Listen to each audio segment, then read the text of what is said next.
fui orientado pela liderança, que ano passado eu exagerei, e aí não vai ser 3 horas de planejamento estratégico, vai ser só 2. Não, mas eu acho que eu vou bater o recorde aqui, acho que vai ser 1 hora. Uau! Mas, enfim, na real, eu percebi, né, eu entendi que ano passado eu apresentei um planejamento tático de estratégia, que aquilo não tinha nada, era muito mais tudo no detalhe, o que a gente ia fazer e tal, e a gente vai melhorar isso aqui de processo, vamos criar uma automação do ClickUp, não sei o quê, e foi granulando todas as áreas, não sei se vocês lembram que a gente, acho que até tem aqui na real. No ano passado, vocês lembram esse amiguinho aqui, né? Então, a liderança esse ano falou, Júnior, segura a onda, eu achei que tinha balada ano passado. E a galera, ó, respira aí, que acho que não foi bem assim como tu imaginou, né? Mas, enfim, então, entendi um pouquinho melhor aí o caminho para montar um planejamento estratégico. Primeiro, acho que é legal a gente, sempre quando a gente vai falar de planejamento estratégico, a gente está planejando um futuro, né? Tentando olhar para frente e entender que caminho que a gente vai seguir, o que a gente vai fazer e tal. E não tem como a gente olhar para frente sem olhar para trás, sem entender o que aconteceu, porque é natural que para a gente planejar algum passo, a gente tem que planejar com alguma evidência, né? A gente tem que olhar para trás e entender, cara, aconteceu isso aqui, então a gente entendeu isso daqui, e por isso, olhando para o mercado, a gente vai para lá. Então, olhando para trás, esse ano foi um ano até foi muito legal, assim, né? Tudo que tinha setado ali o que nós vamos fazer, o que já foi feito, aqui, ó, acho que era aqui, deixa eu ver, o que já foi, o que vai ser planejado, o que já foi, o que foi planejado, o que foi realizado e para onde iremos. E todas as perninhas tinha isso. O que já aconteceu na área de produtos com relação ao nosso perfil de cliente. E aí eu fui mostrando tudo como é que foi no passado, o que a gente planejou no passado, o que aconteceu e para onde iremos a partir de agora. Não vou fazer nesses moldes dessa vez, porém, olhando para trás, né, se tratando de processos, se tratando de cultura, se tratando de produtos, se tratando de perfil de cliente, se tratando de crescimento, inclusive a gente bateu o que a gente planejou que a gente ia faturar nesse ano, foi muito legal. Então, a gente precisa olhar para trás e reconhecer que a gente teve um ano muito legal. A gente teve um ano muito legal, a gente executou muitas das coisas que foram planejadas. Confesso que a gente vai vivendo e aprendendo, né? Mas muito do que está aqui foi feito mais pelo consenso do grupo, a liderança nas terças-feiras direcionando para cá, direcionando para lá, mas eu não fui um líder bom o suficiente para pegar tudo isso aqui e transformar tudo isso em tarefa, colocar prazo e definir o que a gente vai fazer no Q1, no Q2, no Q3, no Q4, metas por áreas e tal, que é o que eu vou buscar fazer já em janeiro do ano que vem. Mas, mesmo não tendo essa granularização das informações, olhando para as coisas que a gente colocou aqui, a gente fez muitas delas, outras não, né? Como a universidade corporativa, que acho que vai entrar no 3º ano, né? Que a gente não tira do chão como a gente gostaria de tirar. Ano que vem vai, mas a gente fez muita coisa e foi um ano muito, muito legal. A gente conseguiu abrir a nossa área de dados, que foi planejado, está aqui no planejamento estratégico, a gente abrir isso daqui. Você foi planejado. Então, foi planejado abrir isso daqui, foi planejado iniciar o Rank Pipeline, então está aqui em o futuro que nos aguarda, olha só, o futuro que nos aguarda. Aqui no futuro que nos aguarda, a gente falava das BUs, né? E aqui nas BUs a gente tinha o Rank CRM, né? A gente tinha o Rank Academy, que vai virar uma verdade ano que vem. A gente tinha o Rank Flow, que a gente acabou desistindo da ideia de isso virar uma BU, de automações e tal, e vai virar muito mais um braço de criação de microserviços, né? Mas, enfim, fato é que, olhando para trás, muita coisa aconteceu e foi muito, muito legal. E eu quero parabenizar todo mundo que está aqui. Acho que a gente fez um ano massa, um ano diferente, um ano bacana. Um ano novo, né? Especialmente no sentido de o que a gente fez, né? Na real, eu vou trazer um pouco da trajetória aqui. A gente, todos os anos, fez muita coisa diferente do ano anterior. Bizarro. Agora que a gente tem mais tempo de vida, né? A gente consegue olhar para trás e ver que, a gente já foi isso. Porra, a gente já foi isso, meu Deus. Todo ano, assim, mudanças radicais, assim, no modelo de negócio. E acho que isso é meio que uma identidade e vai carregar muito o que eu vou apresentar para vocês hoje. A gente vai mudar muito a narrativa por ano que vem. Do que vocês já têm ouvido nos corredores, principalmente quem está no presencial, que a gente acaba tendo mais trocas, né? Sabe que os planos esse ano não eram a educação. A gente tinha um plano de devagarzinho começar a olhar para esse mercado, para esse braço, né? Que foi planejado também no passado.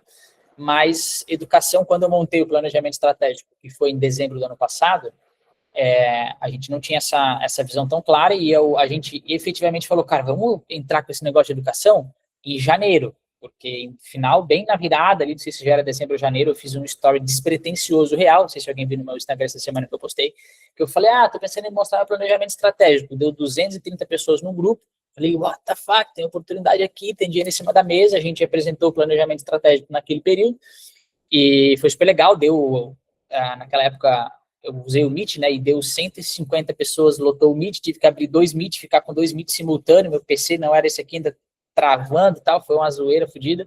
Aí depois eu aprendi e fui pro Zoom, né, no caso de superlotação, mas a gente fez lá, lotou de gente, foi super legal, a gente falou, mano, tem grana aqui, depois a gente lançou o workshop da nossa metodologia comercial, que é o treinamento CRM dividido em 4, porque é um workshop muito mais curto, né, e lá a gente lançou a primeira turma de mentoria, que foi muito, muito forte, né? Foi muito legal, assim, foi uma experiência que marcou o nosso ano, essa é a grande real, porque permitiu a gente, logo de tacada, a gente botou quase 200 e poucos mil reais para dentro e permitiu que a gente iniciasse, então, o nosso projeto de financiamento da vertical de tecnologia. E a gente precisava de uma outra via, de um outro canal que estivesse gerando uma receita, especialmente uma receita de alta margem, porque é sabido que todo negócio de serviço ele é um negócio que o desafio sempre é margem. Quanto mais a gente cresce, mais de pessoas a gente precisa, mais infraestrutura a gente precisa, mais computador, mais ferramenta, mais não sei o quê, mais não sei o quê. E, naturalmente, a operação infla, né? E a agência, quem está mais no mundo de agência, especialmente quem já tentou entender como que funcionam as engrenagens de uma agência, ou já se relacionou com a galera da nossa mentoria ali e tal, dos treinamentos, sabe que a agência tem essa máxima de que só é boa enquanto é pequena. Começou a crescer, começou a ampliar time, começou a dificultar transferir o conhecimento, a levar para ponto o conhecimento, começa a cair qualidade, começa a baixar margem, começa a virar um caos e o ambiente fica terrível e tudo fica muito ruim. Então, a agência, por si só, é um modelo de negócio 2020 para frente, né? As agências digitais criaram esse molde, porque agências tradicionais de publicidade, em sua essência, elas já são agências que atendem contas maiores, que têm tickets muito maiores, porque o mal da agência digital foi o ticket, né? Foi a gente começar cobrando R$ 1.500 porque a gente trabalhava sozinho, e aí começou a trazer mais cliente, porque a gente sozinho fazia um trabalho bacana e controlava as coisas. A hora que a gente começou a trazer mais clientes, a gente precisou formar time, e com a formação de time, a gente continuou cobrando o mesmo preço, mas não considerou que a margem ia baixar, porque tem que começar a pagar pessoas agora, e aí quando a gente trouxe outra pessoa, outras pessoas, a gente precisou delegar um serviço, mas não tinha um processo para isso, já ficou um pouco bagunçado, a qualidade do serviço baixou, e nesse meio tempo começou a se tornar uma bola de neve insustentável e que não era saudável para ninguém que estava envolvido. A gente tem aqui, Lenora, que não está aqui agora, mas a gente tem aqui Igor, e a gente tem aqui Geise, acho que, se bem que a Geise nunca teve na operação, né, Geise, mas eu acho que é mais o Igor, que pegou o período caos absoluto, Henk, né? A Henk era assim, quem acha que hoje, ai meu Deus, vocês não conheceram uma operação verdadeiramente caótica. Era muito insano, muito, muito, muito insano. Tinha gente que ficava um mês na Henk e saía com uma crise de ansiedade assim, bizarra. Um era ansiedade, o outro era como é que é? Borderline. Aí o outro era cara, cada um era uma zica diferente, e eu só olhava para Jesus e falava, cara, não é possível, o problema tá na parada, porque entre a gente aqui todo mundo fica louco, não tem sentido, o negócio não vai parar de pé. Enfim, olhando para trás, não posso cuspir no prato que a gente comeu, né? Foi importante aquilo, a gente se desenvolveu como empresa, eu certamente me desenvolvi como líder também, enfim, empreendedor de modo geral, e a gente foi amadurecendo as coisas, daqui a pouco estava tudo um caos, mas a gente arrumou um processo e trocou uma equipe, a pessoa nova que veio fazendo certo, porque já pegou um processo um pouco mais estruturado, ajudou a melhorar, e quanto mais a gente foi reciclando, mais as coisas foram se encaixando, mais o Lego foi se completando, né? Então, só para fechar essa introdução aqui, olhando para trás, a gente está super de parabéns. E realmente a gente fez um ano muito, muito legal, um ano muito foda, tá? Para ano que vem, como eu disse, que eu já estava comentando antes, né, nos corredores já se fala que ano que vem a gente vai desacelerar um pouco o serviço de tecnologia e pegar hoje, até só para deixar claro, né, hoje a gente olha para a tecnologia de duas formas, né? Nós olhamos para a tecnologia como camada e para a tecnologia como vertical. Vertical, Brito, Ian, Henk, CRM. Como camada, time de automações, né? A camada, ela presta serviço para marketing, para os projetos de clínicas e tudo mais, e ela tem, até então, uma frente que tem produtos próprios e que gera, de alguma forma, uma receita. Essa receita a gente provavelmente vai diminuir de forma considerável, não vai zerar, porque a gente entendeu que dá para continuar vendendo setup para agências que possuem um pouquinho mais de maturidade, de já seguir depois dali para frente sem suporte nenhum, porque o nosso grande gargalo virou suporte, né? A gente tem 100 e tantos grupos hoje, né? E zero controle de versionamento, então a galera que é do ambiente tech aí, Brito, Ian e a própria Mi já lá desde o ano passado vinha falando, cara, mas isso aqui não vai fazer muito sentido, eu acho que isso aqui, eu falava, Mi, você tem que entender o nosso mundo, Mi. Você lembra que eu falava? Mi, isso aí não, Mi, olha só, Mi, tu tá numa agência, Mi, tu não tá numa empresa de tecnologia, mas olha, não tem controle de versionamento, aí se atualiza todo mundo, é assim. E aí a hora que a gente viu, a gente ficou numa bola de neve absurda que cada vez que atualizava a porra da API do WhatsApp, caos. Os grupos que não tinham suporte chamando os caras no privado e tudo girava um caos. E aí virou uma bola de neve a ponto de a gente entender que, cara, não faz sentido do jeito que tá. Não faz sentido. A galera de tecnologia, da camada tecnologia, não está conseguindo fazer o papel que era o planejado, que era o papel de ser um laboratório de inovação, que foi o papel que foi feito por um tempo, onde a gente construiu muita coisa, a gente construiu a planilha matriz com essa vertical, né? Vertical barra eu e Igor, né, Igão? A gente construiu a planilha matriz com isso, a planilha matriz hoje não é só uma planilha que a gente faz filtros e vê indicadores, ela tem automação, ela tem integração que puxa dado para lá e tal. A gente construiu possivelmente 80% das automações modulares que a gente tem hoje conectadas com CRMs. Então a gente construiu muita coisa, só que chegou um momento em que essa área que até então era uma área que era o grande chamariz nosso, era a nossa grande potência, se tornou o nosso grande gargalo. Porque, cara, é muita coisa, e aí, pô, a gente com uma pessoa fazia X. Com 4 pessoas, a gente não estava conseguindo fazer 4X, porque a gente estava remando contra a maré. O tempo todo, fala samurai. O tempo todo a gente estava, né, correndo atrás do rabo. Então, mas mesmo assim, o plano para o ano que vem permanece a gente reduzir um pouco do serviço dessa camada de tecnologia. Com essa redução do serviço, a gente vai focar em ter mais tempo da camada de tecnologia para a gente poder desenvolver microsoluções que vão também ser geração de receita. Quando a gente olha para a tecnologia, até eu comentei por cima contigo ontem, mas tecnologia a gente vai enxergar não somente dentro de operações, a gente vai enxergar tecnologia no guarda-chuva de receita, porque tecnologia vai estar desenvolvendo produtos que vão colocar dinheiro dentro de casa. Então, a gente vai, possivelmente em janeiro, eu acredito, né, André, ter o Ativaí, vai ter outras soluções que a gente vai amadurecendo aí com o tempo para poder apresentar para vocês, mas a gente vai ter micro soluções, o próprio Henk Connect, enfim, e que a gente vai conseguir splitar isso, né, vai conseguir tirar isso e vender para mercado. Como microserviços, que a gente possui o controle de versionamento, se dá algum pau, a gente mexe uma única vez, todos os usuários são beneficiados, então a dinâmica vai ser uma dinâmica parecida. E o que vai continuar financiando os planos, né, os planos de seguir com o que até vou apresentar com vocês aqui agora, porque o caminho que a gente está seguindo há mais ou menos 2 anos, ele é um caminho que, sem financiamento, não dá. E a gente está bootstrap, a gente está sem funding, sem capital, sem recurso externo, sem investidor. A gente está com recurso próprio, né? Então, por um tempo, 3 anos, 2 anos, eu precisei buscar recurso com a nossa grande amiga ViaCred.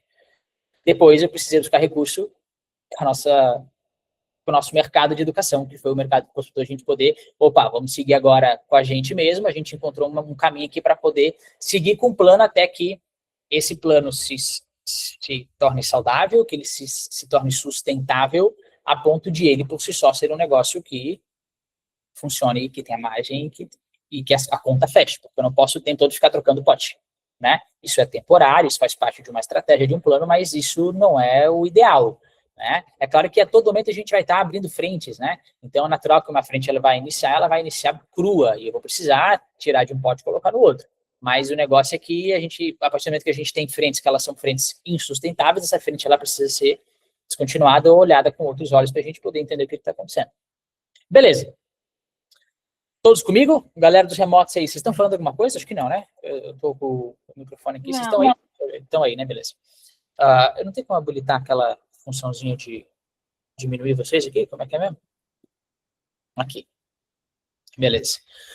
Vamos, então, olhando para mercado, tá, galera?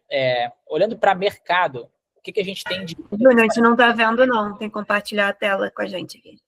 Eu não compartilhei tela? Estava compartilhado, mas saiu. Eu acho que eu sei porque tá. Agora tá, né? Sim. Assim. Tá fixado as 3 imagens? Tá, né? E a maior tá a tela compartilhada, né? Beleza. Qualquer coisa dá um salve aí se não tiver dando para ver, sei lá. Então, para mercado, beleza. O que eu tenho agora? O que a gente vai buscar para 2026? Quais são os números que a gente vai buscar? Qual que é o tamanho do mercado que a gente tem? Então, a gente faz um exercício muito comum aí para quem está querendo entender mercado, que é entender o TAM, né? O nosso americano aí, Total Addressable Market, né? Então, basicamente, como é que eu faço aqui? A gente vem afunilando, né? Primeiro eu entendo o tamanho total de mercado, que é aquela linha de cima. Então, imagine que eu tenho esse círculo aqui, e eu tenho o mercado total. Qual que é o mercado total? São todas as clínicas médicas e odontológicas do Brasil que faturam de 300 mil a 5 milhões por mês. E aí aqui, olhando para o mercado total, eu tenho 5.250 a 10.500, considerando de 300 mil a 5 milhões mês, de clínicas que têm esse faturamento, que é um número bem expressivo na minha leitura, e se eu vendesse para todas elas, a gente teria um potencial de faturamento de 890 milhões a 1,78 bilhão. É lógico que a gente nunca vai vender para o mercado inteiro, né? Por isso que existe um negócio chamado market share, né? Que é o quanto que a gente tem de participação desse mercado. A resposta que a gente tem que ter quando a gente faz uma análise de tamanho de mercado é uma pergunta só que ela tem que ser respondida, né? Qual que é o tamanho da nossa oportunidade em reais? O quanto que a gente pode, do mercado que a gente tem endereçável, o quanto que a gente pode extrair desse mercado. E aí, olhando para o mercado total, bilhões, né? Obviamente é uma fatia intangível, né? Mas quando a gente vem para o SAM, que é o Serviceable Addressable Markets, é isso? Addressable, é isso aí. Basicamente é uma fatia do TAM, né? Aqui a gente considera 30% do tamanho total de mercado. Então são clínicas, não são só clínicas que faturam de 300 mil a 5 milhões, são clínicas de alto padrão, com maturidade para investir, e aqui entra, segundo estudos profundos que eu fiz com a Manus AI, Sudeste e Sul já investem em gestão e já possuem uma maturidade digital mínima. Então aqui a gente teria aproximadamente 1.500 clínicas a 3.000 clínicas em potencial, né? Com potencial de receita de $500 milhão. E se a gente for agora afunilar para o mercado obtível, então aqui eu tenho mercado total, aqui eu tenho uma fatia do mercado, aqui eu tenho uma fatia obtível. Aqui é o mercado que eu verdadeiramente posso pegar conforme o meu contexto. O meu contexto é o quê? A gente tem a limitação de trazer de 2 a 3 clínicas por mês. Não adianta ter 1.500 clínicas para eu abocanhar se eu não consigo botar isso aqui para dentro hoje. A porção realista que você pode capturar considerando concorrência, recursos e tempo. Então, olhando para cá, a gente tem aqui uma capacidade média de captura entre 12 a 24 meses de 36 a 72 clínicas, então em 2 anos a gente pode botar 72 clínicas para dentro, pode, considerando os contextos atuais de limitação de entrada de cliente, de acordo com os padrões de processos que a gente tem, com o time que a gente tem, com os recursos que a gente tem. Amanhã depois a gente é investido de alguma forma e a gente consegue contratar mais gente e como é que fala? E alavancar o negócio no sentido de se permitir ficar no prejuízo para poder trazer mais gente, para poder botar mais cliente para dentro, financiar o crescimento mesmo, né? O cenário muda, mas no contexto atual, considerando 36 clínicas por ano, vezes o nosso ticket médio, e eu considerei como ticket médio o nosso LTV médio, considerando 16 meses de tempo médio de casa, vezes o dinheiro que ele paga por mês, ele tem, os clientes eles têm uma média de grana que eles deixam com a gente ao longo do tempo, né? Então, a gente tem aqui um potencial endereçável de 2,6 milhões a 6,1 milhões. E o que a gente vai buscar agora em 2026 vai ser 3,5 milhões. Esse vai ser o nosso target, vai ser o nosso alvo de faturamento. A gente vai remar bastante aí para conseguir buscar esse resultado. Bom, do total que a gente tem aqui de 1 bilhão, né, que continua validando a oportunidade que a gente tem de mercado, certamente o nosso problema, o nosso gargalo hoje, ele não é um gargalo de mercado, de tamanho de mercado, ele é um gargalo de operações, é um gargalo de... tu quer falar?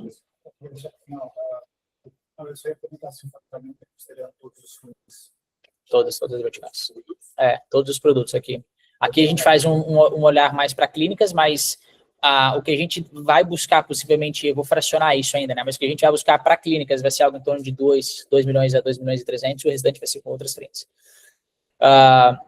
Enfim, então, vamos olhar agora o que a gente vai fazer para buscar isso, né? Eu queria trazer uma analogia aqui, eu não quero ser clichê, né, e falar dos cases da Blockbuster e da Apple, certamente muita gente já ouviu e sabe do contexto, mas qual que é a grande parada, né? O contexto do mercado, né? Se a gente olhar para a Blockbuster, para a Apple, a gente precisa olhar para vantagens competitivas. Lá atrás, Blockbuster, em anos 2000, né? 2002 foi quando ela faliu, acho, né? Lá atrás, ela tinha algumas vantagens competitivas que eram o que destacava ela do mercado, era o que colocava ela frente a outras locadoras em um nível incomparável de comparação. E as vantagens mais fortes que ela tinha eram, ela tinha 9 mil pontos de venda, ela tinha 6 bilhões de faturamento anual, ela tinha mais de 80 mil funcionários, e as vantagens competitivas que ela tinha, ela sustentava a estratégia dela, que era uma estratégia de alugar DVD em todo lugar que você estivesse, você teria uma Blockbuster mais perto de você. A estratégia dela era uma estratégia de capilaridade, ampliação, crescimento, unidade, era uma estratégia de capilaridade. E a Apple, por sua vez, ela já tinha as suas vantagens competitivas que, desde sua essência, ela já teve desde o princípio hardware e software. Foi uma das primeiras empresas a ter tanto hardware quanto software, né? E a estratégia da Apple naquele momento, a grande crença, a grande visão do Steve Jobs era que ele queria construir o melhor computador pessoal do mundo. Até então, a Apple nasceu para ter notebooks, né? MacBooks, no caso, né? E a grande visão dele, por ser dono de hardware e dono de software, era construir um produto com um design absurdo e construir um produto, uma máquina extremamente potente, que até então, naquela época, a gente está falando de antes dos anos 2000, né? 1900 e lá vai cacetada, né? A gente está falando aqui de ser uma revolução, a gente ter notebooks. Até então eram computadores somente de mesa, né? E aí você poder levar o seu computador para qualquer lugar, a gente começa a falar de uma grande transformação de mercado. E a grande crença, a estratégia, não a grande crença do Steve Jobs, a estratégia da Apple era construir o melhor computador pessoal do mundo. Ponto. Qual foi a grande diferença, se a gente olhar para o que aconteceu com a Blockbuster, todo mundo sabe o fim da história, né? E o que aconteceu com a Apple. Todo mundo sabe também o fim da história, todo mundo aqui está com o iPhone na mão, a maioria está com o iPhone na mão. A Blockbuster, naquela época, ela não conseguia, ela desenvolveu uma miopia frente ao problema que ela, de fato, resolvia. Porque, na visão de vocês, qual que era o problema que a Blockbuster resolvia? Alugar DVD? Será que esse era o problema? Entretenimento em casa. Né? E enquanto ela acreditava que o problema dela era alugar DVD, na verdade, o grande problema raiz era entretenimento em casa. E aí a estratégia dela que ela tentava fazer era, vamos ampliar, vamos fazer um estacionamento maior, vamos criar dentro das lojas, já vender pipoca, porque a galera já vai lá, aluga o DVD, já leva uma pipoca, e começou a ampliar portfólio, mas criaram uma certa miopia para o problema real que eles estavam buscando solucionar. Existiu um movimento de mercado, uma pressão externa que foge do controle, lembra do SWOT? Se a gente fala de ameaças, a gente fala do que não compete a nós não temos controle, porque é uma pressão externa. Então, começou a existir uma mudança do comportamento do consumidor e a Blockbuster, naquele momento, recebeu uma proposta da própria Netflix de comprar a Netflix e falou, cara, não, nada a ver esse negócio de... Na época, a estratégia da Netflix era entregar DVD via correios, não era streaming. O streaming veio depois ainda, né? E eles, cara, nada a ver entregar DVD pelo correio, a gente vai ter mais ponto de venda, a gente vai abrir ponto de venda tudo quanto é bairro que tem no Brasil, nós vamos ser gigantes e tal, no mundo, enfim, né? E no fim das contas, mais uma vez, eles perderam o timing do movimento que estava acontecendo de mercado, e isso fez com que eles ficassem para trás. Enquanto a Apple, por sua vez, o que eles fizeram? Eles, peraí, será que eu só ter o melhor computador pessoal do mundo é o melhor caminho? Faz sentido essa ser a estratégia de fato? Foi quando eles entenderam que, cara, acho que só isso aqui não basta, eu vou precisar efetivamente ampliar um ecossistema. Então, O Steve Jobs, ele esteve disposto a matar o próprio negócio, matar a própria estratégia para construir um ecossistema. Tanto que lá atrás, qual foi a segunda grande revolução da Apple? Alguém lembra, não? Depois do computador, do notebook, né? Do primeiro computador pessoal? Foi o iPod. Né? Por quê? Mais uma vez, ele pegou o que era o diferencial competitivo dele lá atrás, que era hardware e software, e aí ele fez o quê? O que antes a gente tinha um MP3 com 100 músicas, ele pegou o iTunes com o iPod, você comprava a música e transferia para o iPod, agora você tinha 1000 músicas no seu bolso. E a grande promessa passou a ser essa facilidade que a Apple entregava. E ela entendeu que, cara, não faz sentido eu me limitar a ter o melhor computador pessoal do mundo. Faz sentido eu construir um ecossistema. E qual é a diferença da Blockbuster e da Apple? Timing e aceitar a pressão externa do mercado. Entender que o mercado está indo para outro caminho e eu preciso enxergar isso preferencialmente antes dos outros players que estão competindo comigo e matar o meu próprio negócio para me moldar ao que o mercado está pedindo. Essa é a grande mensagem que fica dessa comparação desses dois cases. Um ficou míope, o outro enxergou e se adaptou. Então, qual que é a moral da história? Né? A estratégia ela precisa ser mutável. A grande provocação é o quanto que o founder é capaz de matar o próprio negócio, acreditando em um movimento de mercado que poucos conseguem ver. E esse é o grande desafio de todo founder, não é do Júnior da Henk, não é do Anyway, é de todo mundo que está à frente de alguma coisa, buscando de alguma forma se diferenciar. E a gente tem desafios ainda maiores no mercado, que é o nosso, onde é o mercado que está assustadoramente competitivo. A gente vai falar um pouco de para onde o mercado está direcionando. Mas a gente tem desafios muito grandes aqui. Mas vamos olhar um pouquinho para trás, então, de Henk. O que nós já fomos nesses anos? Né? Então, em um momento, lá em 2021, nós já fomos full service. Só se liga nesse slide aqui da apresentação comercial. Entertainment content, branding, media high performance, Salesforce, growth, LTV sobre CAC igual a ROI. Nem fazia ideia como é que calculava isso. Tech, data driving, social culture hacking, criação de conteúdo, criação e produção de conteúdo, design audiovisual. Essa era a nossa proposta, ser full service. Até que um dia, eu fui num evento em 2021 chamado G4 Growth. Até que o Gabriel Mineiro, no G4 Growth, tinha uma dinâmica, foi 2021, não sei como é que é hoje, né? Mas lá em 2021 tinha uma dinâmica que tinha salas de mentoria. Então, tinha 2 dias de palestra lá, incrível pra caramba. E aí, depois você tinha uma tarde inteira que você ficava, acho que era tipo 1 hora, um número pequeno de pessoas, numa sala com um mentor. Uma sala era a sala do Denner, uma sala era a sala do Mineiro, uma sala era a sala do João Vitor e tal. E aí, cada um tinha X minutos para poder falar do próprio negócio e ouvir um conselho do tal do mentor. E lá, cara, eu passei muita vergonha, porque lá o Mineiro falou que a gente era um pato. Tu tenta fazer tudo e tu não faz nada. E aí eu saí de lá assim, eu falava com o Manuel, esse cara é um filho da puta, mano. Pau no cu, vou moer ele. Fiquei louco, mano, vou mostrar que o meu negócio tá certo e tal. Mas enfim, né, naquela época era a nossa visão, cara, imagina, 1 ano e pouco de Henk, né, entregava tudo para todo mundo, ICP nem fazia ideia o que era, automação nunca nem tinha visto, o tráfego era terceirizado e CRM nunca tinha ouvido falar. E aí vamos para 2022, aqui a Duda vai lembrar.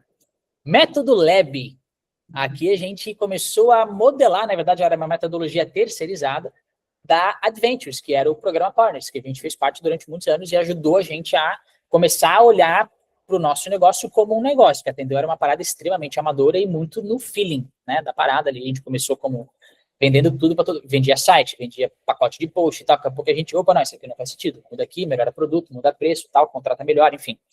Opa, começamos a modelar uma metodologia.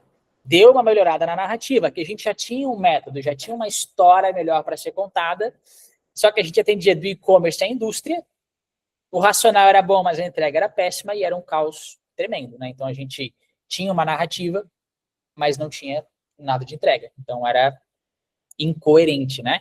E aqui a gente foi, 2022 ainda, a gente veio para o audiovisual, e aqui a gente era muito mais visto como produtora. A gente teve o audiovisual já em 21, já em 20, né? O nosso segundo colaborador já foi um filmmaker, que a gente começou a ganhar força ali. Mas aqui em 22 a gente praticamente se consolidou e passou a ser visto como produtora. Ruidaço de comunicação a gente tinha aqui, né? A gente nunca quis ser produtora. E a hora que a gente menos se deu conta, a Duda deve lembrar, a gente era a agência do Partners, que era a agência do audiovisual. Nós era a agência do audiovisual. Tanto que a gente tinha um contrato com o Partners que a gente ia lá para São Paulo a cada bimestre gravar criativo com os caras. O Partners foi nosso cliente durante, sei lá, 2 anos, né? Então, nós éramos audiovisual. E aqui a crença era, audiovisual é o caminho. Né? Não existe tráfego sem vídeo. Vídeo é o momento. Né? Essa é a mina de ouro, a bola da vez. Marketing audiovisual não funciona. Pet shop, bora gravar. Hamburgueria, bora gravar. Loja de roupa, bora também. Fábrica de fios, bora. Revenda de agulhas de TCA, bora. Qualquer coisa que viesse, vinha para dentro. A gente tinha alguns contratos legais também. Mas aqui a gente já tinha uma repaginada completamente diferente também, né? Depois, em 23, nasceu o método Odonto 10X. A gente começou a entender aqui que nicho era o caminho. E a gente começou a entender, na verdade, muito antes do movimento do mercado de agências acontecer para nicho. Porque hoje, se você é uma agência não nichada e você está num evento de agências, você é visto como, tu não nichou ainda, tu é maluco da cabeça. Hoje, o movimento do mercado de agências virou o movimento do nicho. Tem agências nichadas para loja de carro, tem agências nichadas para empresas de imóveis, para, enfim, anyway, N nichos, né? Porém, nós temos uma questão que a área da saúde é a área mais procurada por agências. Né? A gente foi no evento, que é um mastermind que a gente participou esse ano, a gente foi lá para Brasília e lá eles apresentaram um gráfico, que é um mastermind que ajuda agências a nicharem. Né? Esse é o bagulho deles lá. E aí eles mostraram lá que a área da saúde, até eu tentei achar esse gráfico, eu tinha uma foto no story, mas não achei mais, a área da saúde era tipo, no gráfico de barras lá, era estralado, assim, tipo, muito mais agências nichadas para a saúde. E aí, mas enfim, aqui a gente entendeu que o nicho era a saúde, aqui o método chamava Odonto 10X, então inicialmente era só odontologia. O racional já fazia sentido, estratégia, tráfego, comercial, mas ainda não tinha essa parada de CRM, era só agendamento 10X. Vou te ensinar a fazer follow-up, eu tenho uns scripts modelados, segue o baile, já tinha um pouco do Hamper, mas não tinha muita estrutura, tal, zero automação, zero integração, tanto que o próprio agendamento 10X eu nem falo disso, né, não falava de integração, automação, não existia rastreamento, não tinha nada disso. A entrega, naquele ano, foi uma entrega, mesmo que o plano era um plano legal, a entrega ela foi uma entrega bem aquém do esperado, assim, porque a gente vendeu muito para validar produto, a gente teve quase 70 clientes ativos, cada um pagando 1.800, 2 pontos. Entregando a ideia é de entregar o que a gente entrega hoje, comercial, tráfego, vou cuidar ali não só da geração de demanda, mas vou te ajudar a converter. Essa era a promessa, né? Exatamente. E aí aqui foi muito tenebroso, assim, foi muito tenebroso. Esse ano foi um ano bem foda, foi o ano do auge das depressões e demissões, e nego entrando, saindo em 3 dias, 4 dias, aqui foi pancadaria total. Mas já tínhamos o posicionamento de nichado e tudo mais, enfim. Só que na prática, né, somos uma agência nichada, mas a gente tinha 2 dentistas na base. Era só o plano, né? Aí, em 2023, que a gente começou a trazer mais dentistas para casa, até porque a gente começou a pegar a base do Dr. Boni e a fazer um trabalho com eles. Foi quando a gente contratou Samira, lá atrás, que ela começou a prospectar aquela base do Dr. Boni, começou a agendar, ela lotou minha agenda de reunião e começou a fechar negócio. Mas ainda também sem nenhum ICP definido. Já sabia o que era, mas não via aplicabilidade. Cara, por que eu vou... Se eu cobrar, o cara quiser pagar, vem. Esse negócio de perfil de cliente ideal, esse aqui eu não pego, esse aqui. Não tinha essa clareza ainda, né? E aí a gente vem para 2024, onde nasce efetivamente o método Clínica 10X, né? A ideia era boa, na prática ainda era uma agência comum. A gente, esse ano, começou a ser visto como, esses caras são diferentes. Isso aqui eu ouvi, a Lari ouve muito, né? Alguém que participou do comercial há muito tempo, ouve muito, cara, nunca vi um negócio desse, isso aqui é muito diferente, pô, vocês não são uma agência tradicional. Quem fala isso não sou eu, e eu tenho aqui a pessoa que ouviu várias vezes, os leads falarem, os clientes falarem, vocês não são uma agência, vindo dos clientes. Mas ainda assim, para mercado, nós somos uma agência. Quem entra no nosso Instagram, somos uma agência boutique. Hoje, esse ano, a narrativa foi em cima do boutique. Por quê? Porque tá todo mundo... Tem um monte de agência no mercado, o nome agência está queimado, por isso que a V4 já há muitos anos começou a massacrar a agência, se posicionar como assessoria, mas eu queria o nome agência, eu confesso que eu gostava do nome agência. Só que vamos botar um boutique aqui então, para falar que a gente atende poucos clientes, porque o problema das agências é a falta de personalização. Se eu falar que eu atendo pouca gente, eu acho que eu ganho na narrativa. Então essa foi a lógica de 2024, né? Então, a ideia era boa, mas na prática era uma agência comum. O ICP começou a ficar um pouquinho mais claro, porque a gente pegou um monte de cliente de 2023 que o doutor atendia o WhatsApp. Puta, o doutor atender não dá. Tem que ser alguém que tem equipe comercial. E aí eu peguei uma clínica que faturava 40 mil. Faturar pouco, o cara fica desesperado. Então, tá, preciso subir a regra do faturamento. E a gente começou a entender quem que realmente é o perfil de cliente ideal, além de ter grana para me pagar, né? Mas sim, se tem estrutura para suportar o meu produto. Porque eu tenho um produto que hoje nós optamos como estratégia, inclusive, de diferenciação, ter um produto moderadamente mais complexo do que o mercado hoje entrega.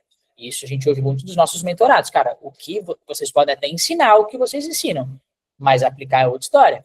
Né? A gente teve até agora na formação Performa, a Sara Dolabella, que é uma conhecida minha do mercado aí de tempo também, a gente conhecia ela lá no evento do ano passado. Isso, lá no Thiago Martins, ano passado, retrasado. Enfim, lá no evento do Thiago Martins. E a Sara, ela comprou a formação Performa agora, e ela falou para mim, lá no evento que a gente foi, e que eu fui esse ano em abril palestrar lá da doutora do tráfego, Summit, ela falou, cara, Júnior, não fica nessa pira de não ensinar e não fazer mentoria. O que vocês fazem, não vão conseguir replicar. É muito difícil, cara. Para o dono da agência entender é difícil. Para ele entender e conseguir produtizar e conseguir explicar é pior ainda. Então, talvez vai ter 3, 4 que vão conseguir fazer a parada, mas é difícil. Essa é real. O que a gente faz é uma parada complexa, né? Então, beleza. Esse foi o 2024. 2025 a gente seguiu com o Clínica DX e o foco que estava lá no planejamento estratégico de 2025 era refinamento. Foco em produtização, e aí onde nasceu os dossiês, os documentos, modelos de posicionamento, diretrizes de copy, e que me permitiu, inclusive, começar agora eu estou criando uma estrutura para conseguir começar a delegar, porque a grande sacada de uma empresa de serviço, que de alguma forma vai ser minimamente escalável, é ter produtos, processos e pessoas que consiga botar isso para o mercado, que não fique dependente de alguém que domina aquele conhecimento, né? E agora, né, qual que é o movimento que o mercado está exigindo e que poucos estão vendo, né? A gente já tem algumas vantagens competitivas, que acho que é evidente, o fato de a gente ter um produto mais complexo, já também entrega um pouco mais diferenciada, tudo mais. E especialmente no mercado que ele está estressado, ele está prostituído, e até aqui a gente tem encontrado brechas e lacunas que, de alguma forma, nos posicionássemos de maneira estratégica e chamássemos a atenção. Mas o que foi feito até aqui não será suficiente para sustentar essa vantagem, e a tese precisa ser renovada. Então, a tese de hoje, ela é uma tese de agência boutique e tal, ela vai ter que ficar para trás, e a gente vai matar essa estratégia, e a gente vai matar essa tese. Qual que é o caminho que a gente vai? Primeiro, vamos entender o caminho que o mercado está tomando. Então, olhando para o mercado, para onde que o mercado está indo? A área da saúde sendo a mais procurada por agências. Quanto mais players, maior o nível de sofisticação e de competitividade. A nossa BU de educação, e quando eu falo BU, só para todo mundo estar alinhado, é Business Unit, né? Uma unidade de negócio. Então, a nossa BU de educação contribui para esse aumento do nível de sofisticação. Então, parece que eu estou jogando contra mim mesmo, porém, faz parte do plano, porque num futuro não tão distante, a gente precisa ser uma empresa de serviço com base tecnológica. Então, essa estratégia, mesmo que pareça que jogue contra nós, na verdade, ela faz total sentido para permitir esse financiamento e antecipar o tempo que a gente vai levar para chegar nesse grande plano. Mesmo assim, o mercado ainda é muito amador, que é o que a Sara Dolabella falou. Cara, não adianta, é difícil, ponto. É difícil e vocês podem continuar ensinando, ganhem dinheiro com isso, porque não é assim que funciona e que a galera não vai conseguir replicar. Alguns replicam, a gente tem o Kopiowski, a gente tem uma galera que replica, os papa template pra caralho, e aí a hora que a gente vai ver... a gente chama de Kopiowski. Não, os caras não mudam nem a cor da planilha. A hora que eu vejo os stories do mapa de operações, eu fico, esse mapa é meu, eu que montei essa merda. Muda a cor, mano. Muda a cor, só isso, os caras não mudam. Por isso que eu mando o PDF, não mando o Miro. Te vira, faz aí, tá ligado? Hoje eu comecei a mandar o Miro já, né? Agora eu tô um pouquinho mais... Mas eu não vou mandar o novo modelo atualizado do Chequeto, não. Eles que vão fazer. E o que vai diferenciar a gente, então, frente aos players que estão surgindo? A gente pode se adaptar ao cenário e deixar o negócio morrer, ou seja, ou melhor, não se adaptar, né, ao cenário e deixar o negócio morrer, ou a gente pode ser protagonistas da transformação. A gente tem dois caminhos, ir para o caminho Blockbuster ou ir para o caminho Apple. Continuar olhando para frente e fazendo o que os outros não estão fazendo e falando o que os outros não estão falando. Mesmo que, aparentemente, esse ano já foi um ano que a gente já falou o que o mercado não fala, ainda assim existe oportunidade para a gente descolar muito mais. Especialmente porque a gente fala de uma parada que é muito importante numa estratégia, que é o timing.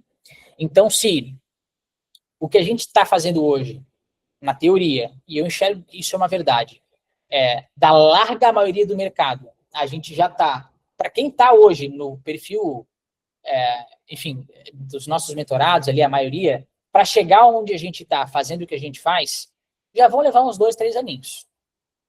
Até eles chegarem aqui, a gente já vai estar 4, 5 para frente. Então, se a gente falar de timing, já tem um mercado que está entendendo a direção. Não sabe o caminho, mas sabe a direção. Está com a bússola. Mas não sabe qual que é a rua. Tem um GPS para parar. A gente tem sido o GPS na vertical da educação em várias frentes, né? Mas eles vão levar um tempo para chegar onde a gente está aqui agora. Mas faz parte do nosso papel entender que, beleza, comecei a ver um farol no retrovisor, mas eu preciso abrir a turbina, porque eu tenho oportunidade de dar alguns passos à frente, né? Então, a gente tem braço e tem potencial e tem caminhos, e vai ter agora uma direção muito clara para sermos efetivamente protagonistas da transformação. E aí a gente vem para entender, beleza, o que a gente vai... Qual vai ser a narrativa, então? Qual vai ser a parada? Como é que a gente vai se diferenciar? Como que a gente vai fazer? É isso que eu vou fazer para quando eu lançar a mentoria do ano que vem, entendeu? A gente vem, então, para problemas e dores, né? Problemas reais que o nosso cliente ideal tem e que precisa ser resolvido com sintomas e evidências de que o problema está latente. E a gente vem para cá. Onde incomoda e qual o grande motivador da clínica em contratar a nossa solução? A gente tem tocado algumas últimas reuniões e a última, ela foi assim, matadora nesse aspecto. Matadora. A gente tem que fechar com a Clínica Kai. Muito. Pra caralho. Porque ela é exatamente o perfil de cliente que se molda perfeitamente para o que eu vou mostrar para vocês aqui de solução. Que, na verdade, a solução a gente vai buscar amadurecer o que a gente faz, mas vai mudar mais a narrativa do que a entrega. Vocês já vão entender um pouco do porquê.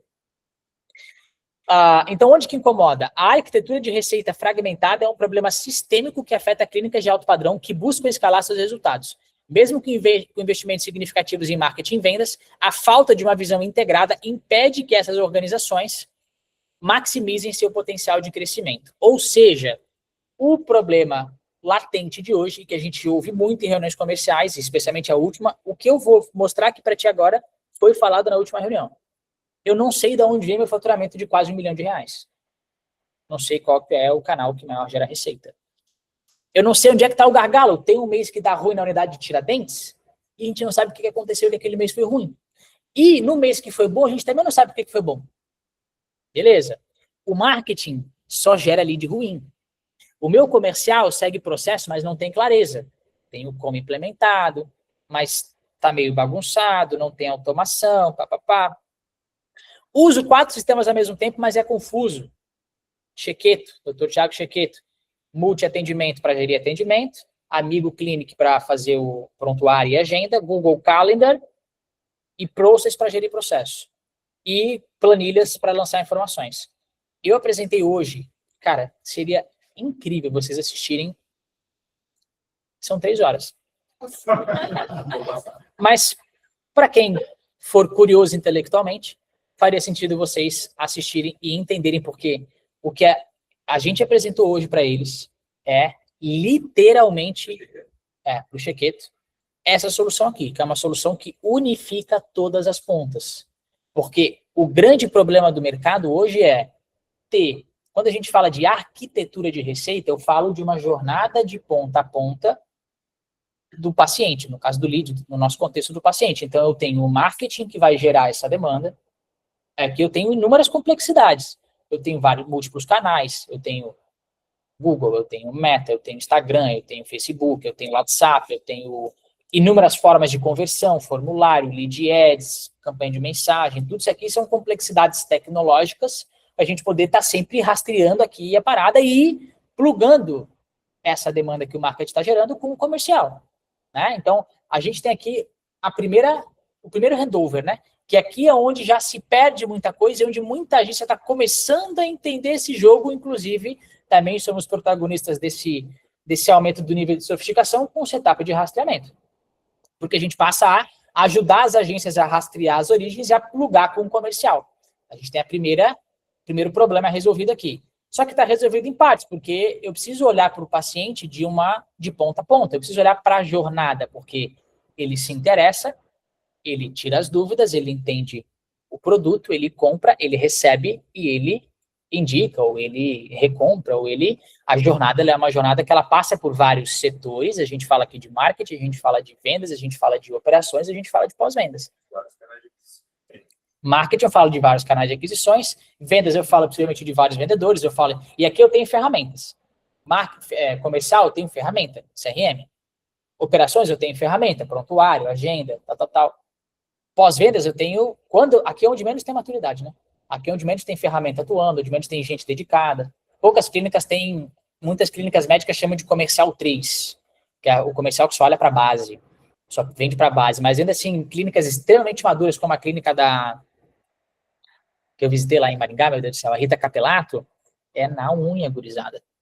Fatura milhas e milhas e milhas e milhas, tem comercial só para trabalhar com a base e é uma segmentação totalmente na unha. Planilha atrás de planilha, exporta coisa e pega coisa e tal. E funciona, tá lá. Mas é na raça. Poderia ser muito melhor se tivesse uma solução que conectasse os dados, os processos, e para eu poder conectar dados e processos de múltiplas áreas, eu tenho que ter o quê? Tecnologia. Calma lá. E aí nós temos o grande problema, então, é controle das alavancas. Que esse é o grande problema que as clínicas realmente têm, e talvez elas não sabem esse termo. Mas o problema delas é que elas não controlam a arquitetura de receita. E quando a gente fala de arquitetura de receita, a gente fala dessa visualização aqui, ó. Isso aqui é uma arquitetura de receita. Eu falo de vender para o cliente, para o paciente, em várias fases da jornada dele. E eu olhar para ele de ponta a ponta pensando nos dados que eu vou coletar e como eu vou armazenar esses dados nesta fase. Então, a gente não fica olhando para dados do marketing, CPL, investimento, canal, custo por lead, CTR. A gente tem vários indicadores de marketing.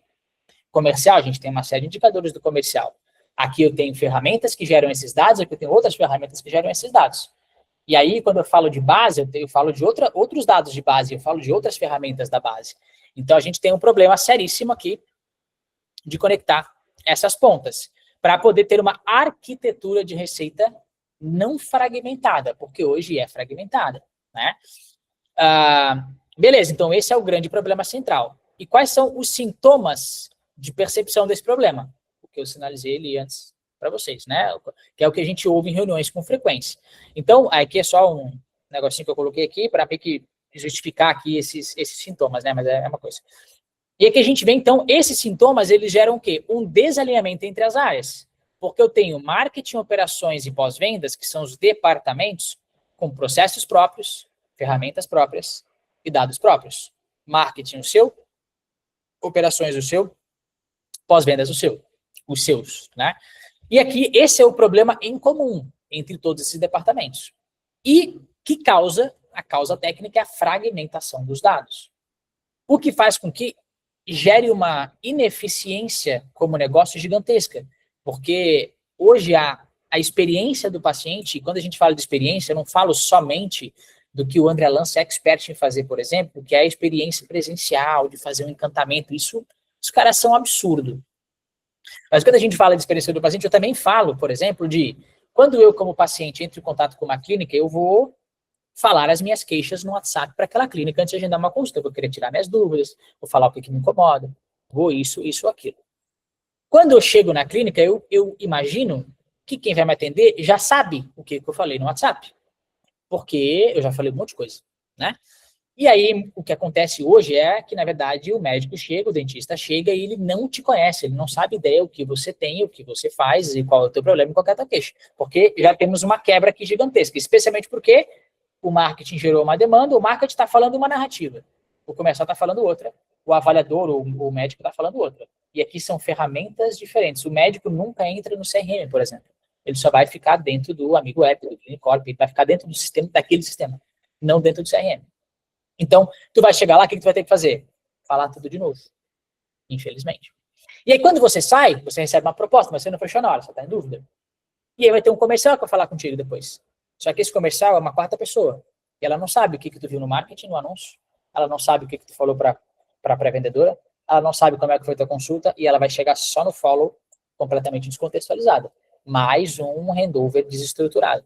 E mais uma vez os dados sendo fragmentados, né? E aqui a gente tem, então, a fragmentação, né? De todos os departamentos. Fragmentação de processos, fragmentação de tecnologias e fragmentação de dados. E a solução para isso é a integração de todas as áreas, que, na verdade, já é o que a gente tem buscado fazer ao longo desse ano. Rastreia todas as fontes de conversão, Google Meu Negócio, link da bio, campanha de mensagem, campanha de formulário, conecta com o CRM, carrega o rastreamento. Dentro do CRM, implementa de uma forma estruturada.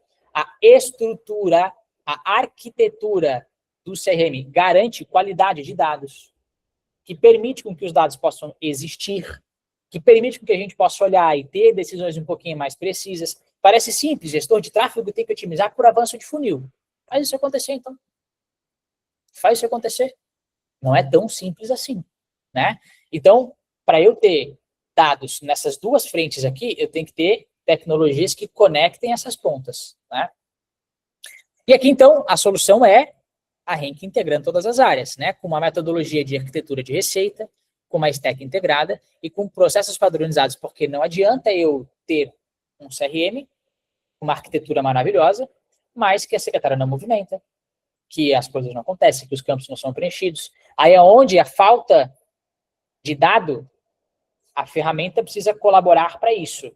Por isso que o Hamper é uma merda. Hoje isso fica muito claro.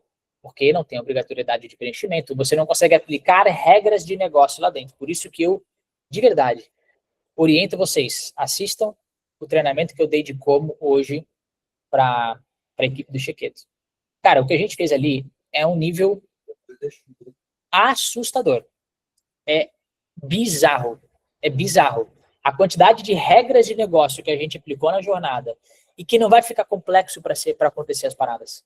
Porque a jornada obriga o preenchimento de informações, várias coisas são feitas via automação, e no fim das contas, ela literalmente ela tem que ir movimentando o card, o sistema obriga ela a preencher algumas paradas, conforme ela preenche, ativa a automação já faz uma outra parada, que já movimenta um outro negócio, que já preenche outro campo. É uma arquitetura de enriquecimento de informação linda. Foi uma orquestra bizarra que a gente fez ali. Realmente muito, muito foda. E isso vai garantir para eles dados consistentes, que é o colateral de a gente fazer isso. E esses dados consistentes entregam para eles controle das alavancas. Lembra da minha palestra no Maringá, porra? Step Up.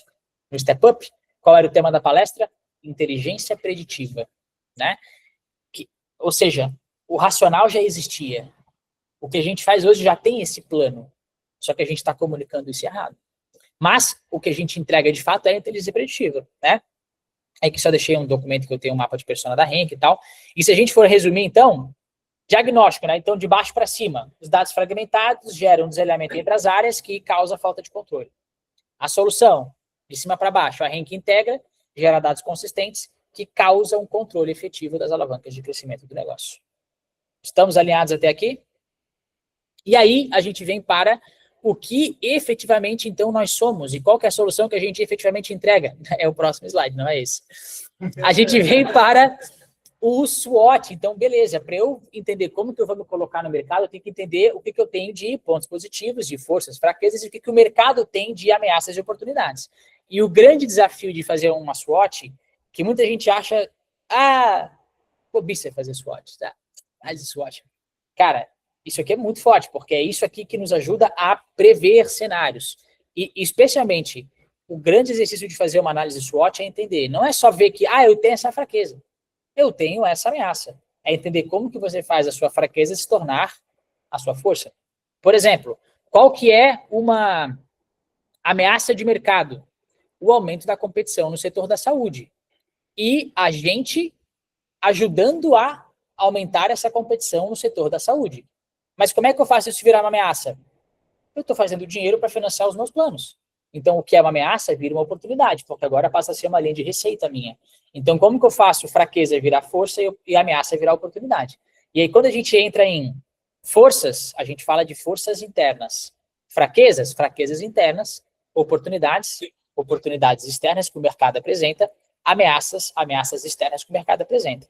Olhando para dentro, Forças, 6 anos de atuação no setor da saúde, metodologia proprietária validada em centenas de clínicas, e hoje a gente está com uma estrutura muito consolidada, temos desafios, todo mundo tem, só que é evidente que os projetos que a gente está tocando, especialmente olhando para trás e comparando com o que a gente já teve, a gente tem um ROAS médio de 9, isso é muito além do mercado.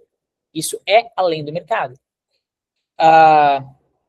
Time interno de tecnologia com capacidade de desenvolvimento, ecossistema de educação que financia inovação e um conhecimento avançado em jornada do paciente plugada a tecnologias. Forças evidentes nossas, certo? Fraquezas, capacidade operacional limitada, de 2 a 3 clínicas por mês. 3 ainda é forte, hein? 3 é forte, hein? Tecnologia própria ainda em desenvolvimento, então isso se torna uma fraqueza. Variação na retenção de clientes do método.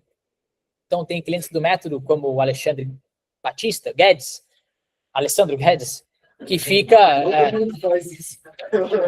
ficou 5, 6 meses, mas o resto acho que a média tem sido 1 ano. Antes do Guedes, quem caiu foi o Batista, depois do Guedes, que entrou em novembro do ano passado.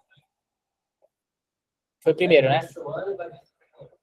Mas em média está tudo passando de 1 ano. Passando de 1 ano, projetos que estão pagando tickets muito maiores. Então a gente tem um ponto super positivo aqui, né? Porque a gente efetivamente está conseguindo comprovar valor. E aí a gente vê então no conhecimento desigual dentro da nossa equipe sobre arquitetura de receita, o que é natural e faz parte do nosso papel como frente de educação corporativa, nivelar o máximo possível, né? E aí alguns vão querer assistir os vídeos de 3 horas e outros não, mas tá tudo bem, a gente vai tentar nivelar e quem estiver querendo fazer parte vai ganhar cada vez mais espaço, ponto final. Processos internos ainda não totalmente padronizados, mesmo que já muito evoluídos, né? E olhando para mercado, a gente tem o mercado de clínicas de alto padrão em expansão absurda, se vê clínica estética nascendo em tudo quanto é lado, né? Uma crescente demanda por transformação digital no setor da saúde, então as clínicas mais bem-sucedidas, as clínicas maiores do mercado são clínicas, eu pego por referência a Rita Capelato, eu pego por referência Juliana Carvalho. No segundo step-up que eu fui, a Juliana Carvalho não sabia me responder um número, eu fiz 2, 3 perguntas para ela de indicadores dela, ela não sabia, mas ela fatura até 350 mil numa unidade com 2 dias trabalhados, né? É um absurdo. Clínicas gigantescas faturando múltiplos milhões porque se posicionam bem, mas quanto que poderiam faturar e qual que é a maturidade de negócio que poderiam ter, o que permitiria se afastar um pouco mais da operação, né? Escalar muito mais o negócio se tivesse controle das alavancas, né? Então, possibilidade de aumentar o ticket médio com upsells e add-ons, né? Então, a gente vender mais para o mesmo cliente, né? Potencial para aumentar a capacidade de aquisição, se a gente conseguir aumentar a quantidade de clínicas que a gente consegue trazer, certamente se torna uma oportunidade. E o mercado ainda é imaturo em soluções integradas, né? E aqui a gente vem para ameaças. Então, aumento da competição no setor, comoditização dos serviços de marketing e vendas, resistência de clínicas à transformação digital completa, surgimento de novos players com soluções tecnológicas avançadas e mudanças regulatórias no setor da saúde. Isso são ameaças que, de alguma forma, podem impactar a gente seguir com o plano. E a gente vem para a solução real. E a solução que a gente vai martelar esse ano é sermos uma assessoria de RevOps, de Revenue Ops, que é uma sigla para Revenue Operations, né? E eu já vou explicar para vocês qual que é essa dinâmica. Mas a gente, pelas pesquisas que eu fiz, seremos a primeira assessoria de Revenue Ops focadas em clínicas de alto padrão do mundo.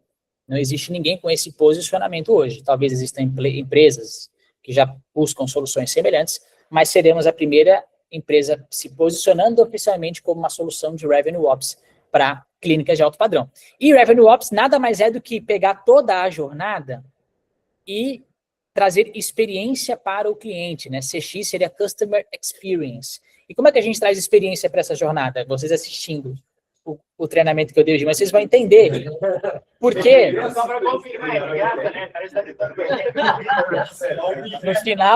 No final vai ter o link, arrasta para cima aí do meu curso. Mas vocês precisam entender que o paciente ele vai ser muito beneficiado com a jornada que a gente fez. E eu e a Geise já fomos pacientes de uma clínica em comum e que a gente foi muito assim, saiu muito frustrado pela experiência que a gente teve. Eu cheguei na clínica e eles não sabiam que a minha cirurgia era naquele dia. Eles não sabiam, eles não me deram orientações porque eu tinha que comprar um remédio que custava R$1.000. Porra, me avisa antes, né, cara? Eu vou fazer uma cirurgia já de 20 pau. Quero saber quanto que eu vou gastar, né?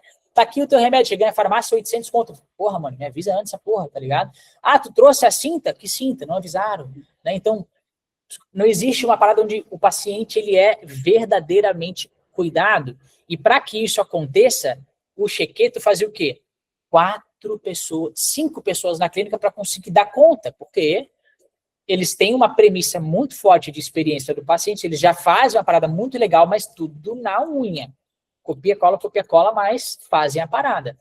E a gente vai entrar para unir todas essas frentes aqui. Marketing, vendas, entrega e expansão. Então, primeiro você atrai, depois você vende, depois você entrega, depois você ou vende de novo, ou você consegue indicação. Então, quando a gente fala de RevOps, a gente fala do funil ampulheta. Né? Então, você atrai, você vende e você continua depois expandindo essa receita depois da venda inicial, depois da entrega. Por quê? Porque você gerou experiência, porque a entrega foi encantadora, e porque você tem uma estratégia de continuar vendendo para essa base, porque você tem dados dessa base. Você sabe qual era a queixa do paciente, você sabe a idade do paciente, você sabe o gênero, você sabe o que ele comprou. E hoje, quando a gente vai fazer um disparo, Duda, qual que é o grande desafio? Dado. Vamos fazer um disparo para mulheres. Não tem o gênero para exportar a porra do sistema das clínicas. Um simples dado, eu não consigo fazer uma segmentação. O que eu tenho que fazer? Pega todos os nomes, joga numa IA, a IA entender se é homem ou se é mulher, para daí tentar ser... Vira uma maracutaia. Ou faz um disparo genérico. E aí eu tenho limitações severas para poder trabalhar a minha base, porque eu tenho fragmentação de dados, eu não tenho informação que me permita criar uma comunicação personalizada e que gere uma experiência nessa comunicação, né? E aí, a gente vem para a solução real. E para eu falar a solução real, tem um outro exercício muito legal, que é o... Como é que é em inglês? WWH, acho que é, né? WWH. Não. WWH. Que é o What, Why e How. Então, o que fazemos, por que fazemos e como fazemos. Então, o What, né? Então, o que antes nós éramos lá, somos uma agência boutique que acelera clínicas médicas por meio de uma solução de ponta a ponta. Ajudamos clínicas de alto padrão a terem controle das alavancas de geração de receita por meio de uma solução de RevOps que unifica a jornada do paciente e os dados de ponta a ponta. Então, muda um pouquinho a narrativa, mas na prática, a entrega ela continua sendo essa mesma. O desafio vai ser a gente conseguir alinhar todo mundo para que estejamos falando a mesma língua, entendendo o mesmo cenário e falando a mesma parada, né? Por que a gente faz isso? Porque mesmo as maiores clínicas do país operam no escuro e precisam passar por uma forte transformação digital. O mercado de serviços para a saúde está se comoditizando, e é um fato, e quem não tiver dados integrados e processos escaláveis vai perder a competitividade. A RENC existe para ser o maestro que transforma o ruído em sinfonia. Vou mostrar um vídeo para vocês de 3 minutos, ele vai dar um exemplo, que ele faz uma comparação que é muito legal, que é, imagina uma orquestra sem um maestro. O que gera essa orquestra sem um maestro? Barulho, não gera música. Se você coloca um maestro, aquele barulho vira uma sinfonia, porque você organiza e você deixa essas paradas bem estruturadinhas, né? E o como fazemos? Então, por meio de uma metodologia proprietária que integra tecnologia, processos, dados, na jornada completa do paciente, completa de ponta a ponta. Implementada por especialistas em RevOps para a saúde, com conhecimento avançado em marketing, processo comercial, experiência do cliente, automação e inteligência de dados. E aqui a gente fala do como fazemos em pilares, né? Então, pilar de metodologia, temos o case com o método que a gente não tem mais vendido individualmente. Em todos os casos, vem dos dois, vem a implementação e vem o método, porque não faz sentido, se é isso que eu acredito como negócio, é incoerência eu vender uma parada que não entrega isso, né? Tecnologia, então, uma stack integrada que rastreia, pluga no CRM, coloca automação, gera dashboard e tal. Processos, o que a secretária faz, o padrão de nomenclatura de campanha, o TM Builder, tudo isso são processos que garantem qualidade de dados, né? Os dados em si, que são permitidos pelos processos, né? Uma arquitetura que garante consistência e rastreabilidade de ponta a ponta, e um time de especialistas em vendas, marketing, vendas, automação, IA e dados para a saúde, né? E aí, a gente vem para a explicação aqui do que é RevOps. E aí, turma aí de casa, se não estiverem ouvindo, me avisem, mas eu, a princípio, eu coloquei no modo que vai dar para ouvir aqui já, mas me avisem aí. Eu vou botar aqui para assistir, é 3 minutos só, tá?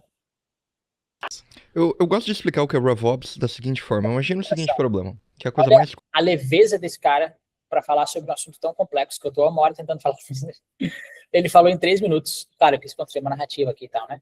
Ele falou em 3 minutos de uma forma extremamente, assim, fluida, como se fosse nada, porque ele é um puta... Ele tem uma assessoria de RevOps, só que, claro, que o mercado B2B, o mercado de tecnologia é muito mais sofisticado, né?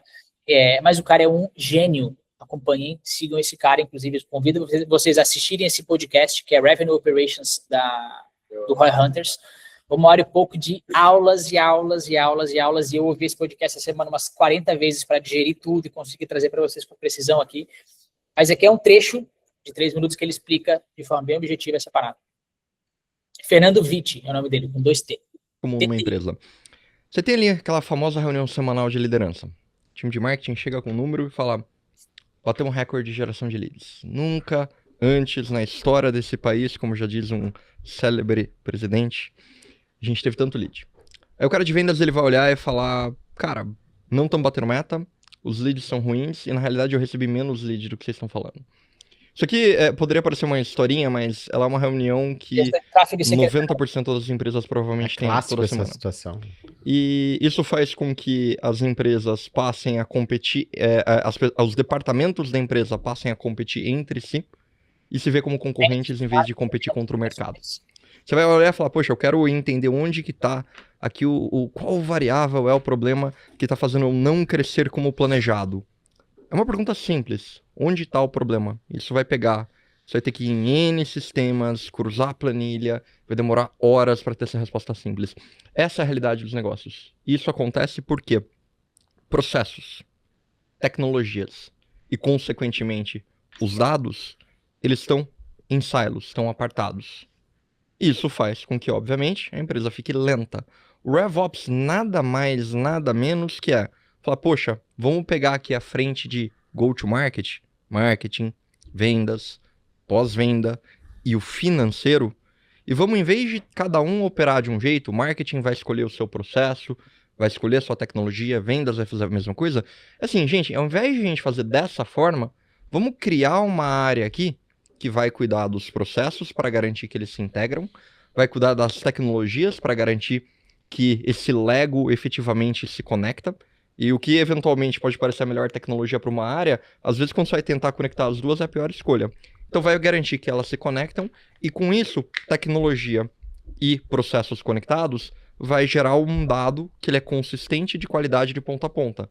O que vai empoderar pessoas a tomarem melhores decisões, vai empoderar os executivos para desenhar uma melhor estratégia e, consequentemente, os canais para ter uma melhor performance.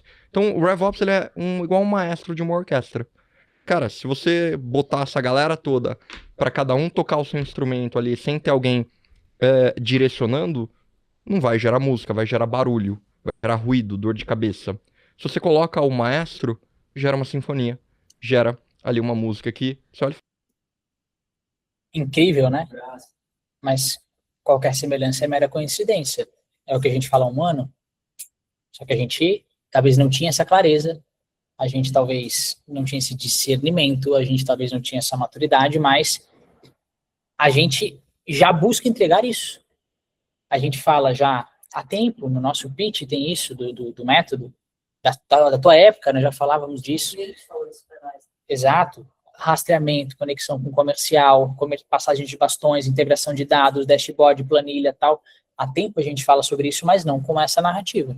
E aí, para a gente fazer com que a gente execute este plano, siga com esta tese, a gente tem competências da organização, que nada mais são do que matérias que a gente tem que se desenvolver como companhia, e a gente tem competências funcionais, que são competências que as pessoas que estão aqui precisam desenvolver. Então, competências funcionais a gente fala de PDI, e competências da organização fala de grandes temas que vai fazer parte do nosso trabalho como empresa para o Henk Educa, Henk, sei lá como é que vai ser o nome da educação corporativa, que o time inteiro, de alguma forma, alguns mais, alguns menos, em algumas áreas de mais ou menos facilidade, mas a gente vai ter que saber falar sobre automações e integrações, sobre marketing, sobre tecnicalidades da área da saúde, sobre processo comercial e CRM, sobre infraestrutura, sobre segurança da informação, sobre IA, sobre dados e analytics. A gente vai ter que conseguir falar sobre isso de forma unificada.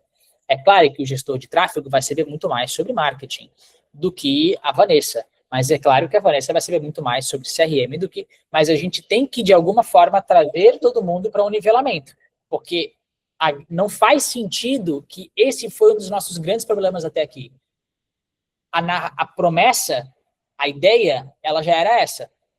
Só que gestor de tráfego não fazia ideia do que acontecia no CRM não fazia ideia do que acontecia em tráfego não fazia ideia do que acontecia em conteúdo, todo mundo isolado, e aí a promessa de juntar de ponta a ponta só ficava na promessa. E o que a gente começou a fazer? Conteúdo. Se começou a ter os conteúdos que performam, manda no grupo interno, a gente tem que começar a se conectar. Gestor de tráfego, antes de otimizar, olha para o CRM. Analista, faz o relatório e manda para o gestor. A gente precisa fazer com que as coisas se conectem, mas o melhor dos mundos é a gente juntar isso e trazer essas decisões para dados, e não para subjetividade, e garantir que as pessoas estão se conversando. O dado, ele vai ter que nos trazer essa resposta, essa informação. E se a gente é detentor da tecnologia, a gente centraliza a arquitetura dos dados e facilita a forma como a gente transmite essa informação para quem tem que ser transmitido. Por isso que é fundamental, dentro do nosso CRM, a gente ter rastreamento integrado, a gente ter mensageria integrada, a gente ter automações, a gente ter possibilidades para conectar essas pontas, senão a gente foge da tese, né? E aí, para a gente fechar, a gente entra nas estratégias de negócio. Qual que é a tese, né, para pôr esse plano em prática? Quando a gente fala de estratégia de negócio, a gente fala de 3 grandes estratégias genéricas. Todo mercado é assim. Toda empresa, ela opta por uma estratégia de inovação em produto, uma estratégia de intimidade com o cliente ou uma estratégia de liderança em custos. Liderança em custos, você vence pelo preço, você é mais escalável, você tem menos margem. Intimidade com o cliente, você vence pela percepção de valor e personalização, é menos escalável, cobra mais caro e tem mais margem. Podemos ser confundidos com essa estratégia, mas que não é essa a nossa é inovação em produto, que envolve capital intelectual, metodologia e tecnologia. Essa é a tese que sustenta a nossa estratégia, né? E se a gente for botar isso numa matriz, a gente fala disso daqui, onde a gente tem preço, a gente tem intimidade. A gente está nesse meio do caminho. Não é uma intimidade absurda, mas também não é uma intimidade baixa, né? Eu estou num intermediário de intimidade e personalização, mas eu estou quase no topo de precificação. Essa daqui é a interseção que a gente se encontra. E aqui é que a gente consegue comprovar o nosso valor, o nosso trabalho, né? E aí, para a gente fechar agora, a gente tem as nossas vantagens injustas, que nada mais é do que o que efetivamente coloca a gente muito à frente do mercado, né? Vantagens injustas, vantagens competitivas, diferenciais competitivos, anyway. Quais são os atributos que, em conjunto, nos tornam completamente únicos, né? Aqui a gente tem, então, o que nos torna incomparáveis? Essa imagem aqui, vocês devem se lembrar, né? Tá na nossa proposta comercial há quase 2 anos já. Duda, pasmem, eu copiei essa imagem aqui do... Copiei não, né? Eu modelei. Do Breno, lá do Partners. Eu só passei para a Nora para ela fazer umas adaptações para mim, porque era uma outra lógica, mas eu peguei a ideia dele. E quais são os nossos... O que nos torna incomparável, né? Tecnologia como base. Então, uma stack que permite operacionalizar a tese. Então, tecnologia como base. Camada vertical tem que se comunicar. Sistema próprio, enquanto não tem sistema próprio, uma camada que conecta os sistemas para que os dados sejam consistentes, né? Um time preparado, com especialistas aí em jornada de ponta a ponta na área da saúde. Cases como endosso, nós já temos resultados, nós já temos clientes que endossam o nosso trabalho. Serviço com tecnologia. Então, aqui a tecnologia ela serve como base, mas ter o braço de serviço ele é fundamental, né? Especialmente para a gente conseguir, se a gente pega só uma empresa de software, a Hamper, quanto que a Hamper não poderia ganhar se eles cobrassem 5 mil para cada implementação, ao invés de cobrar 197 por mês por usuário? Ter serviço como produto, além da base tecnológica, é uma estratégia de negócio, é fundamental, na verdade, né? Especialmente para quem quer escalar. Marca e reputação, já temos um nome muito forte no mercado. Se a gente vai num evento, que alguns já tiveram a oportunidade de ir com a gente esse ano passado, sabem o que foi ano passado, o Igor, cara, a gente é muito respeitado. Nós somos muito respeitados no mercado, né? Metodologia e know-how, temos sempre o que melhorar e o que sofisticar, mas já temos um método, framework proprietário que já é aplicado. E método a gente sempre fala do como nós fazemos. A forma que nós fazemos, o que nós fazemos, né? E aí, a gente vem para fechar, efetivamente, os 5 pilares inegociáveis de um negócio de serviço. Pessoas, quem é que está por trás do negócio? Metodologia, o que diferencia um serviço não é o que a gente faz, mas é o como a gente faz. Processo é o que traduz a metodologia em algo potencialmente escalável. Educação é o que define padrões e baliza as pessoas no processo que queremos que elas sigam. Tecnologia, mais qualidade, mais escalabilidade. Mecanismos de controle para a gente medir satisfação e retenção do nosso cliente, performance da nossa entrega e a qualidade da nossa entrega. Qualquer semelhança é mera coincidência. É que eu peguei do vídeo que vocês assistiram agora há 3 minutos. Se vocês pegam um podcast inteiro, ele fala esses 5 pilares. E eu comecei a olhar, caramba, a gente tem uma metodologia e desde o começo esse sempre foi o plano. A gente é muito chato com processos, os processos eles corroboram para que a metodologia seja executada. Por quê? Porque o mapa de operações modelo não nasceu por acaso. A documentação modelo de dossiê, posicionamento, não nasceu por acaso. Aquilo faz parte do método, faz parte do como executar o método. Educação, criar o braço de educação, não é por acaso. Tecnologia, não é por acaso. Frente de dados, não é por acaso. Resumidamente, nós sempre estivemos certos, só o tempo vai levar a gente para a gente chegar onde a gente realmente quer chegar. E aí eu fechei, foi recorde, fala a real. Nós começamos, era o quê? 6h20? Não, 6 horas não, nós atrasamos bastante. 1h20? Você é louco. Foi 3 horas ano passado. Turminha de casa, estão aí com a gente? Sim, eu duvido que você acabou. Tem mais coisa, com certeza. Né? A minha parte eu acabei. Agora só vai ter os reconhecimentos, a gente vai ter alguns recados para dar ainda, mas o planejamento estratégico está dado. Perguntas, galera? Comentários? Incrementos? Foda pra caralho. Foda pra caralho. Uma parte que eu achei massa, que você falou assim. Vocês estão ouvindo a Geis daí? Mais ou menos. Fala um pouquinho mais alto, gente. Cresce aí, Geis. Teve uma parte lá no evento. Só um pouquinho, tu já pediu a pizza? Não. Lá no André Lança, você falou assim, a gente é muito respeitada de onde a gente vai. Lá no André Lança tinha um monte de agências e eram umas agências que tinham uma condição melhor, porque era caro pra caramba. R$8.000, né?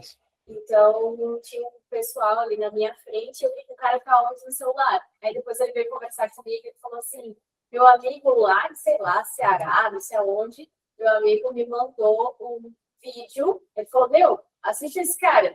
Ele assistiu ali em tempo real, ele falou, meu, tu não vai acreditar, ele tá na minha frente, ele vai ter o palestrante. Eu achei isso tão legal, depois ele veio conversar com a gente. Ele perguntou sobre nascimento de melodias e tal, eu falei, meu, compra, primeiramente, vai explicar tudo você. Mas eu acho muito legal, porque é real, assim, as pessoas onde a gente vai, as pessoas conhecem. E eu até falei pra Dani, né, que faz o conteúdo e tal, a Má também fez conteúdo pra gente, a Vida também faz cópia em alguns momentos. E a gente não vê esse engajamento nas redes sociais. Às vezes a gente faz um post, 3 likes, mas a pessoa... Não dá rank 3 likes. Não, pode dizer.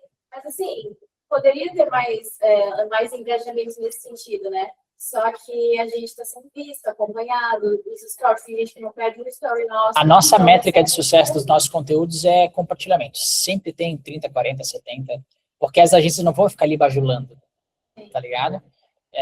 No meu perfil, um pouco mais, talvez, mas no da Henk, menos. Talvez seria meio estranho, né? As agências ali.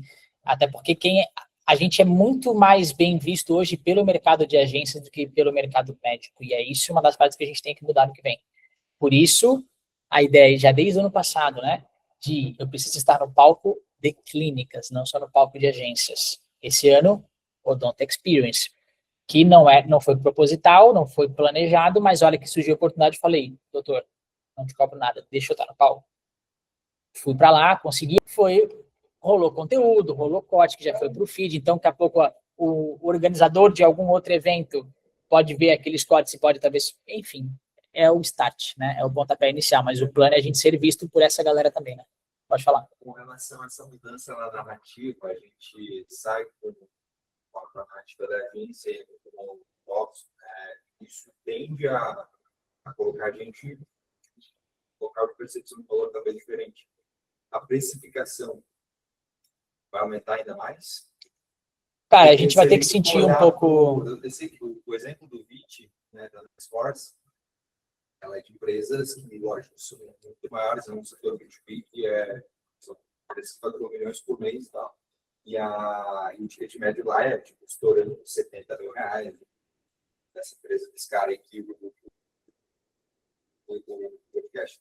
Para nós, como é que isso vai ser visto? Cara, eu pretendo manter o ticket por enquanto.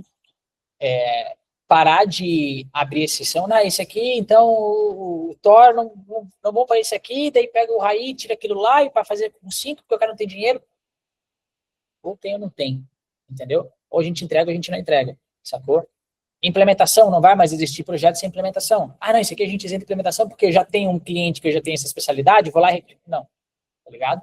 Então, o caminho é a gente não ficar abrindo exceção, mas eu ainda pretendo manter 9 mil reais de ticket. Quando houver oportunidade, a gente fez proposta esse ano, 80 mil de implementação, sei lá, 14 mil de FII, sei lá. Mas se eu vejo que é uma clínica que tem potencial, eu vou tentar esticar o elástico, como eu fiz com o Hospital de Enxerto Ósseo. Lancei 14 contra 800, vieram.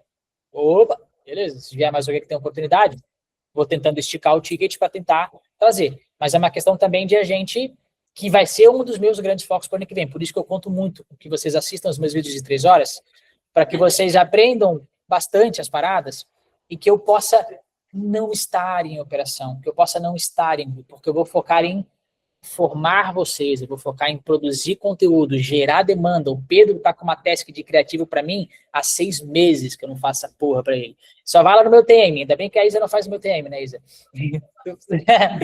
Eu só jogo para frente, As tasks de gravar a educação corporativa, de gravar criativo, se ver o histórico, cara, é bizarro, assim. Toda semana eu jogo pra frente, eu não faço, porque eu despriorizo, tá ligado?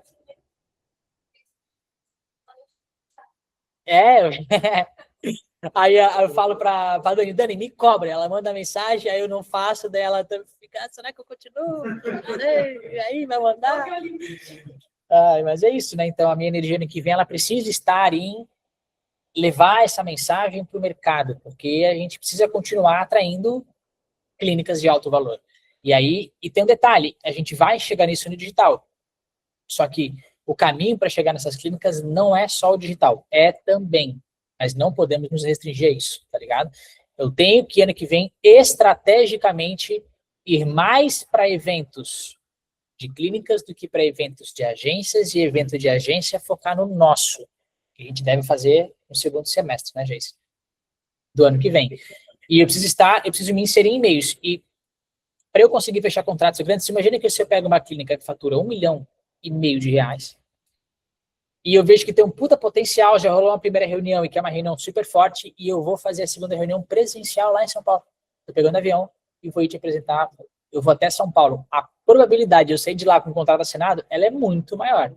É esse tipo de investimento, esses R$3.500 que eu vou gastar para ir para lá, eu tenho que colocar lá e priorizar muitas das vezes mais esse investimento do que colocar essa grana em tráfego, porque esse jogo desse high ticket que a gente quer jogar estará também no tráfego, mas eu preciso direcionar isso de uma forma estratégica e estruturada para outros canais também, tá ligado?